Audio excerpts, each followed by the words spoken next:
Password ভুলে যাওয়া একটি কমন বিষয়, কারণ আজকাল সব জায়গাতেই আমাদের পাসওয়ার্ডের প্রয়োজন পড়ে। Like laptop, desktop, iPad, mobile phone, debit card, credit card, then Facebook, আরও অনেক জায়গা আছে যেগুলোতে আমাদের পাসওয়ার্ডের প্রয়োজন পড়ে।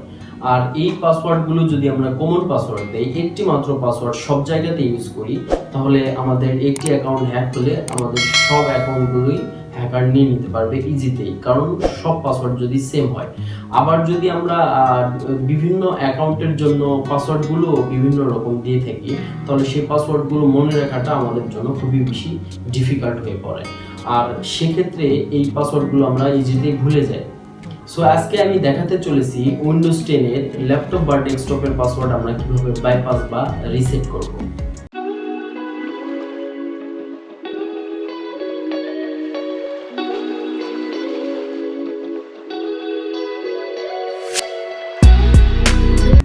So guys, this is Faruk. Welcome back to my YouTube channel IT টুকি-টাকি। আমি আশা করছি আপনারা সবাই ভালো আছেন। সো গাইজ, আপনারা যারা নতুন আমার চ্যানেলে, এখন আমার চ্যানেলকে সাবস্ক্রাইব করেন নাই, প্লিজ সাবস্ক্রাইব করে নিন। আর যারা অলরেডি সাবস্ক্রাইব করে ফেলেছেন তাদেরকে জানাই অসংখ্য ধন্যবাদ। সো গাইজ, যে বিষয় নিয়ে কথা বলছিলাম সেটি হচ্ছে ল্যাপটপ বা ডেস্কটপের পাসওয়ার্ড আমরা কিভাবে বাইপাস বা রিসেট করব। তো সেটি বলার আগে কিছু কথা বলে নিই। সেটি হচ্ছে, যদি উইন্ডোজ 10 এর ল্যাপটপ বা ডেস্কটপের পাসওয়ার্ড ভুলে যাই, সেক্ষেত্রে আমরা কি করি, নর্মালি অপারেটিং সিস্টেম নতুন করে ইনস্টল করি। আর এই অপারেটিং সিস্টেম নতুন করে ইনস্টল করতে গেলে আমাদের সি ড্রাইভ ফরম্যাট করতে হয়। সেক্ষেত্রে সি ড্রাইভে থাকা এবং ডেস্কটপে থাকা আমাদের ইম্পর্টেন্ট ফাইলগুলো ডিলিট হয়ে যায়, আমরা আর পাই না। আর আরেকটি প্রবলেম হচ্ছে যে নতুন করে আবার সব সফটওয়্যার আমাদেরকে ইনস্টল করতে হয়। সেক্ষেত্রে এটি একটি লেন্দি প্রসেস। সো আমরা যদি বাজারে গিয়ে বা মার্কেটে গিয়ে এই পাসওয়ার্ড রিসেট বা বাইপাস করতে চাই, সেক্ষেত্রে আমাদের ল্যাপটপ বা ডেস্কটপের পার্সোনাল ডকুমেন্ট হারানোর সম্ভাবনা থাকে। কারণ মানুষের হাতে যখন আমাদের ডিভাইস থাকবে, তারা চাইবে আমাদের পার্সোনাল ডকুমেন্টগুলো নিয়ে নিতে। সো সেটি একটি রিস্ক আমাদের জন্য। সো আমি আজকে দেখাতে চলেছি যে উইন্ডোজ 10 এর ল্যাপটপ বা ডেস্কটপের পাসওয়ার্ড ভুলে গেলে আপনারা নিজেরাই কিভাবে বাসায় একা বসে একা একা এই পাসওয়ার্ডটি বাইপাস বা রিসেট করতে পারবেন। সো গাইস, এটি করার জন্য আমাদের দুটি জিনিস লাগবে। সেটি হচ্ছে উইন্ডোজের সিডি অথবা একটি pen drive, bootable pen drive উইন্ডোজের। এই দুটির যে কোনো একটির মাধ্যমে আমরা কাজটি সম্পন্ন করতে পারবো। সো গাইস, আর কথা নয়, চলুন দেখে আসা যাক কাজটি কিভাবে করতে হয়।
সো গাইস আশা করছি আপনারা ফুল ভিডিও দেখেছেন এবং বুঝতে পেরেছেন কাজটি। সো আজকে এ পর্যন্তই, আবার দেখা হবে অন্য কোনো দিন অন্য কোনো ভিডিওতে। সে পর্যন্ত অবশ্যই আপনারা ভালো থাকবেন, আমার জন্য দোয়া রাখবেন। আসসালামু আলাইকুম।